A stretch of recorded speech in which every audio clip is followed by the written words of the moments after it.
പ്രവാസ ലോകത്തെ വാർത്തകളും വിശേഷങ്ങളും അതുപോലെ മാറി മാറി വരുന്ന നിയമങ്ങളും നേരത്തെ അറിയാൻ ഈ ചാനൽ സബ്സ്ക്രൈബ് ചെയ്യൂ. അടുത്തുള്ള ബെല്ലൈക്കൺ എനേബിൾ ചെയ്യാൻ മറക്കേണ്ട. ഒമാൻ വാർത്തകളിലേക്ക് സ്വാഗതം. ഇന്ന് 2025 ജനുവരി 28 ചൊവ്വ. പ്രധാന വാർത്തകൾ. ഒമാനിലെ ഇന്ത്യൻ സമൂഹം റിപ്പബ്ലിക് ദിനം ആഘോഷിച്ചു. മസ്കത്ത് ഇന്ത്യൻ എംബസിയിൽ നടന്ന ചടങ്ങിൽ അംബാസഡർ അമിത് നാരംഗ് ഇന്ത്യൻ ദേശീയ പതാക ഉയർത്തി. മഹാത്മാഗാന്ധിയുടെ പ്രതിമയിൽ അംബാസഡറും ഭാര്യ ദിവ്യ നാരംഗും പുഷ്പാർച്ചന നടത്തി. എംബസി ഉദ്യോഗസ്ഥർ, സാമൂഹിക പ്രവർത്തകർ, വിവിധ സംഘടനാ പ്രതിനിധികൾ, മാധ്യമപ്രവർത്തകർ തുടങ്ങി നൂറുകണക്കിന് ആളുകൾ ചടങ്ങിൽ സന്നിഹിതരായിരുന്നു. ഇന്ത്യൻ പ്രസിഡന്റിന്റെ റിപ്പബ്ലിക് ദിന ആഘോഷം അംബാസഡർ വായിച്ചു. ഗുബ്ര ഇന്ത്യൻ സ്കൂൾ വിദ്യാർത്ഥികൾ ആലപിച്ച ദേശഭക്തിഗാനം ചടങ്ങിന് കൊഴുപ്പേകി. ഒമാന്റെ വിവിധ ഭാഗങ്ങളിലെ ഇന്ത്യൻ സ്കൂളുകളിൽ റിപ്പബ്ലിക് ദിനാഘോഷം വിപുലമായി സംഘടിപ്പിച്ചു. റിപ്പബ്ലിക് ദിനാഘോഷങ്ങളുടെ തുടർച്ചയായി തിങ്കളാഴ്ച വൈകുന്നേരം എംബസിയുടെ നേതൃത്വത്തിൽ പ്രമുഖർക്കായി സ്നേഹവിരുന്നും ഒരുക്കി. ദാർസയത്ത് ഇന്ത്യൻ സ്കൂളിൽ നടന്ന ആഘോഷ പരിപാടിയിൽ അംബാസഡർ അമിത് നാരംഗ് പതാക ഉയർത്തി. ദേശഭക്തിഗാനം, നൃത്തം തുടങ്ങി വിദ്യാർത്ഥികളുടെ വിവിധ കലാപ്രകടനങ്ങൾ അരങ്ങേറി. രക്ഷിതാക്കൾ, സ്കൂൾ മാനേജ്മെന്റ് കമ്മിറ്റി അംഗങ്ങൾ, പൊതുപ്രവർത്തകർ തുടങ്ങി നിരവധി പേർ സ്കൂളുകളിലെ പരിപാടികളിൽ പങ്കെടുത്തു. വിദ്യാർത്ഥികളുടെ വർണ്ണാഭമായ പരേഡുകളും മറ്റും റിപ്പബ്ലിക് ദിന പരിപാടികളും വീക്ഷിക്കാൻ നിരവധി ആളുകൾ സന്നിഹിതരായിരുന്നു. തെക്കൻ ബാത്തിന ഗവർണറേറ്റിലെ ബർഖ വിലായത്തിൽ വീടിന് തീപിടിച്ച് 3 പേർക്ക് പരിക്കേറ്റു. കഴിഞ്ഞ ദിവസം രാവിലെയാണ് സംഭവം. പരിക്കേറ്റവരെ ആശുപത്രിയിൽ എത്തിച്ച് ചികിത്സ ലഭ്യമാക്കിയതായി civil defence and ambulance authority അറിയിച്ചു. അഗ്നിശമന സേനാംഗങ്ങൾ സംഭവസ്ഥലത്തെത്തിയാണ് തീ നിയന്ത്രണ വിധേയമാക്കിയത്. വീടിന്റെ ഒരു ഭാഗം പൂർണ്ണമായും കത്തിനശിച്ചു.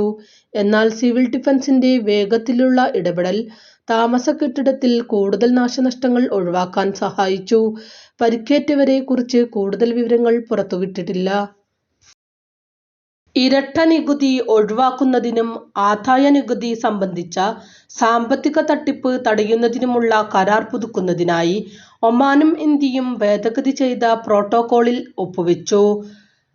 മസ്കത്തിൽ നടന്ന ചടങ്ങിൽ ഇന്ത്യയെ പ്രതിനിധീകരിച്ച് ഒമാനിലെ ഇന്ത്യൻ സ്ഥാനാധിപതി അമിത് നാരംഗും ഒമാനെ പ്രതിനിധീകരിച്ച് നികുതി authority chairman Nasser bin Khamis Al ജാഷ്മിയുമാണ് ഒപ്പുവെച്ചത്. ഇരു രാജ്യങ്ങളും തമ്മിലുള്ള സാമ്പത്തിക ബന്ധം ശക്തിപ്പെടുത്തുന്നതിൽ കരാറിന് വളരെ അധികം പ്രാധാന്യം ഉണ്ടെന്ന് നാസർ ബിൻ ഖാമിസ് അൽ ജാഷ്മി പറഞ്ഞു. നികുതി മേഖലയിലെ സഹകരണം വർദ്ധിപ്പിക്കുന്നതിന് ഇരു രാജ്യങ്ങളും നടത്തിയ തുടർച്ചയായ ശ്രമങ്ങളുടെ ഫലമായാണ് പുതുക്കിയ പ്രോട്ടോക്കോൾ ഉണ്ടായതെന്ന് അദ്ദേഹം അഭിപ്രായപ്പെട്ടു. അതേസമയം ഇന്ത്യയും ഒമാനും തമ്മിലുള്ള സമഗ്ര സാമ്പത്തിക പങ്കാളിത്ത കരാർ ചർച്ചകൾ അന്തിമഘട്ടത്തിലേക്ക് കടന്നിരിക്കുകയാണ്. ചർച്ചകൾ ഏതാണ്ട് പൂർത്തിയായതായാണ് വിവരം. സമഗ്ര സാമ്പത്തിക പങ്കാളിത്ത കരാർ ഇരു രാജ്യങ്ങളുടെയും ചരക്കുകളുടെ തീരുവ കുറയ്ക്കുകയും സാമ്പത്തിക മേഖലയിലെ ബന്ധം ശക്തിപ്പെടുത്തുന്നതിന്റെ ഭാഗമായി മൊത്തത്തിലുള്ള വ്യാപാരം വർദ്ധിപ്പിക്കുകയും ചെയ്യും. കഴിഞ്ഞ കുറച്ചു വർഷങ്ങളായി ഇരു രാജ്യങ്ങളും തമ്മിലുള്ള സാമ്പത്തിക ബന്ധത്തിൽ വലിയ മുന്നേറ്റം ഉണ്ടായിട്ടുണ്ട്.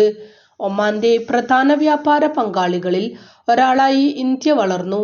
2023 ദക്ഷിണ കൊറിയയ്ക്ക് ശേഷം ഒമാന്റെ ക്രൂഡ് ഓയിൽ കയറ്റുമതിയുടെ 4ാമത്തെ വലിയ വിപണിയായിരുന്നു ഇന്ത്യ. സൗദി അറേബ്യ കഴിഞ്ഞാൽ ഒമാന്റെ എണ്ണ ഇതര കയറ്റുമതിയുടെ 3ാമത്തെ വലിയ വിപണിയായിരുന്നു ഇന്ത്യ. ഇന്ത്യയുമായുള്ള മൊത്തത്തിലുള്ള വ്യാപാര ബന്ധം വികസിപ്പിക്കാൻ ഒമാൻ താൽപര്യപ്പെടുന്നുവെന്നും ഒമാനിൽ ഇന്ത്യൻ നിക്ഷേപകർക്ക് വലിയ താൽപര്യമുണ്ടെന്നും ഒമാൻ വാണിജ്യ വ്യവസായ നിക്ഷേപ പ്രോത്സാഹന മന്ത്രി ഗൈസ് ബിൻ മുഹമ്മദ് അൽ യൂസഫ് പറഞ്ഞു. ധോഫാർ ഗവർണറേറ്റിൽ സലാലയ്ക്ക് സമീപം താഖ വിലായത്ത് തീരത്ത് ബോട്ട് മുങ്ങിയതിനെ തുടർന്ന് കടലിൽ അകപ്പെട്ട 3 പേരെ രക്ഷപ്പെടുത്തി. ധോഫാർ ഗവർണറേറ്റ് പോലീസ് കമാൻഡിന്റെ നേതൃത്വത്തിൽ കോസ്റ്റ് ഗാർഡ് പോലീസാണ് രക്ഷാപ്രവർത്തനം നടത്തിയത്. മത്സ്യത്തൊഴിലാളികളും രക്ഷാപ്രവർത്തനത്തിൽ അധികൃതർക്കൊപ്പം ചേർന്നു. കടലിൽ അകപ്പെട്ടവരെ കരയിൽ എത്തിച്ച് പ്രാഥമിക പരിചരണം നൽകി വിദഗ്ധ ചികിത്സ നൽകുന്നതിനായി താക്ക ആശുപത്രിയിലേക്ക് മാറ്റിയതായും റോയൽ ഒമാൻ പോലീസ് അറിയിച്ചു. അപകടത്തിൽപ്പെട്ടവരെ കുറിച്ച് കൂടുതൽ വിവരങ്ങൾ അധികൃതർ വ്യക്തമാക്കിയിട്ടില്ല. കടലിൽ പോകുന്നവർ സുരക്ഷ ഉറപ്പുവരുത്തണമെന്ന് അധികൃതർ നേരത്തെ മുന്നറിയിപ്പ് നൽകിയിരുന്നു. മസ്കത്ത് ഗവർണറേറ്റിലെ മത്ര വിലായത്തിൽ താമസ കെട്ടിടത്തിലെ അപ്പാർട്ട്മെന്റിന് തീപിടിച്ചു. സംഭവത്തിൽ ആർക്കും പരിക്കുകളില്ലെന്ന് civil defence and ambulance authority അറിയിച്ചു. അഗ്നിശമന സേനാംഗങ്ങൾ ഉടനടി സ്ഥലത്തെത്തുകയും തീ നിയന്ത്രണ വിധേയമാക്കുകയും ചെയ്തു. തീപിടുത്ത കാരണം വ്യക്തമല്ല. വിമാനയാത്രയ്ക്കൊരുങ്ങുന്നവർ, വിശേഷിച്ച് ഗൾഫിൽ നിന്ന് ഇന്ത്യയിലേക്ക് ആദ്യയോടെയല്ലാതെ പുറപ്പെടാറില്ല. ചെക്ക് ഇൻ ബാഗേജിന്റെയും ഹാൻഡ് ബാഗേജിന്റെയും തൂക്കവും വലുപ്പവും പലപ്പോഴും ആശങ്കപ്പെടുത്തും. പെട്ടി കെട്ടിയത് ശരിയായോ, നിരോധിത വസ്തുക്കൾ ലഗേജിൽ ഉൾപ്പെട്ടോ എന്നിങ്ങനെ സംശയങ്ങൾ ഭരിക്കും. ഗൾഫിൽ നിന്ന് നാട്ടിലെത്തുമ്പോൾ ഉറ്റവർ എന്തെങ്കിലും പ്രതീക്ഷിക്കും. കൊണ്ടുപോയില്ലെങ്കിൽ മോശമാണ്. ഇക്കാലത്ത് ഗൾഫിന്റെ ഗുണമേന്മയിൽ നാട്ടിൽ എല്ലാം ലഭ്യമാണെങ്കിലും നാട്ടുനടപ്പ് പാലിക്കാൻ കൊണ്ടുപോയേ ഒക്കൂ. നാട്ടിൽ നിന്ന് പട്ടിക അയക്കുന്ന പ്രവണത ഇപ്പോഴില്ലെങ്കിലും ആവശ്യങ്ങൾക്ക് കുറവൊന്നുമില്ല. യാദൃച്ഛികമായി വന്നു ഭവിക്കുന്ന യാത്രാ തടസ്സങ്ങൾ വേറെ. വ്യോമയാത്രയുടെ സുരക്ഷിതത്വമല്ല മിക്കവാറും പ്രശ്നം. വിമാനങ്ങളിലെയും എയർലൈനറുകളിലെയും നടപടിക്രമങ്ങളാണ്. അധികൃതരുടെ മുൻകരുതലുകൾ പൊതുസുരക്ഷ ലക്ഷ്യം വെച്ചാണെങ്കിലും യാത്രക്കാർക്ക് പലതും ദഹിക്കുന്നതല്ല. പ്രതികൂല കാലാവസ്ഥയുണ്ടെങ്കിൽ വിമാനം വൈകുന്നത് മനസ്സിലാക്കാം. എന്നാൽ മിക്കപ്പോഴും എയർലൈൻ അധികൃതരുടെ നിരുത്തരവാദം കാരണം യാത്രക്കാർക്ക് വിമാനത്താവളത്തിൽ മണിക്കൂറോളം കാത്തുകെട്ടി വരുന്നു. മിക്ക എയർലൈനറുകളും പരിഹാരം കാണാൻ തയ്യാറാകില്ല.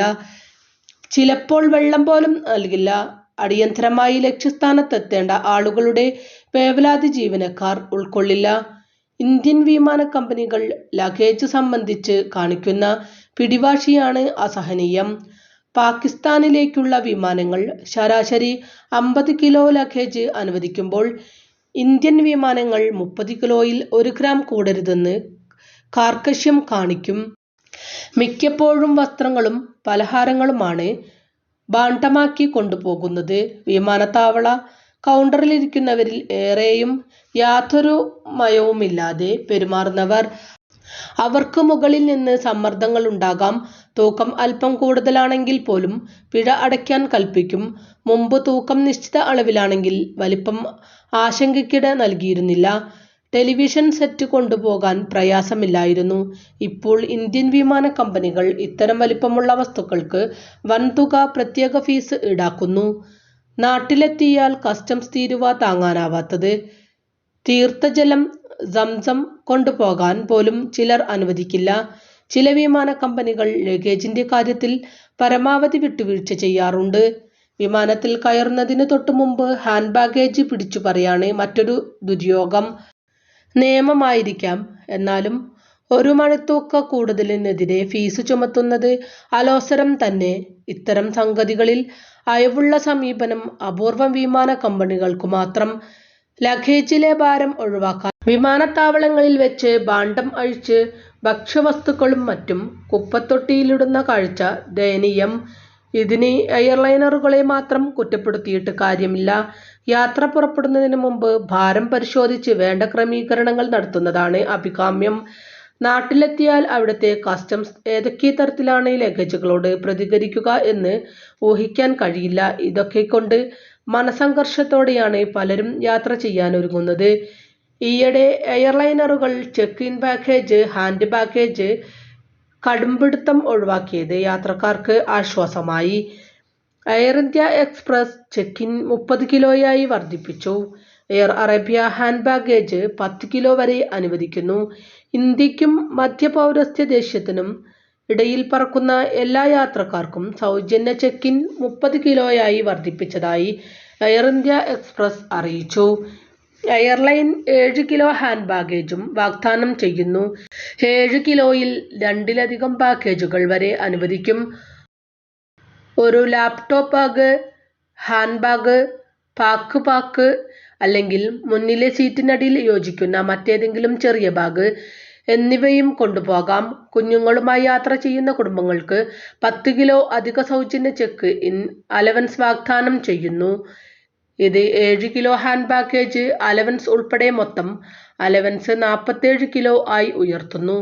എയർ ഇന്ത്യ എക്സ്പ്രസ് ഇന്ത്യക്കും മധ്യ പൗരസ്ത്യ ദേശത്തിനുമിടയിൽ ആഴ്ചയിൽ ഏകദേശം 450 വിമാന സർവീസുകൾ നടത്തുന്നു. മേഖലയിലെ 13 ലക്ഷ്യസ്ഥാനങ്ങളുമായി 19 ഇന്ത്യൻ നഗരങ്ങളെ ബന്ധിപ്പിക്കുന്നു. കഴിഞ്ഞ വർഷത്തെ ഇതേ കാലയളവിനെ അപേക്ഷിച്ച് ഷെഡ്യൂളിൽ ശ്രദ്ധേയമായ 30% വർധനവ് രേഖപ്പെടുത്തി. Abu Dhabi, Dammam, Muscat, Ras Al Khaimah തുടങ്ങിയ ലക്ഷ്യസ്ഥാനങ്ങളിലേക്കുള്ള സർവീസ് ഇനി വർദ്ധിപ്പിക്കും. മൊത്തം 50-ലധികം ലക്ഷ്യസ്ഥാനങ്ങളിലേക്ക് ശൃംഖല വികസിപ്പിക്കാൻ എയർലൈൻ ശ്രമിക്കുന്നു. ഖത്തർ അമീർ Sheikh Tamim bin Hamad Al താനി ഒമാൻ സന്ദർശനത്തിനെത്തുന്നു. ഇന്ന് മുതൽ ഖത്തർ അമീറിന്റെ ഔദ്യോഗിക സന്ദർശനം ആരംഭിക്കുമെന്ന് ദിവാൻ ഓഫ് റോയൽ കോർട്ട് പ്രസ്താവനയിൽ അറിയിച്ചു. ഒമാൻ ഭരണാധികാരി സുൽത്താൻ ഹൈതം ബിൻ താരിഖുമായി കൂടിക്കാഴ്ച നടത്തും.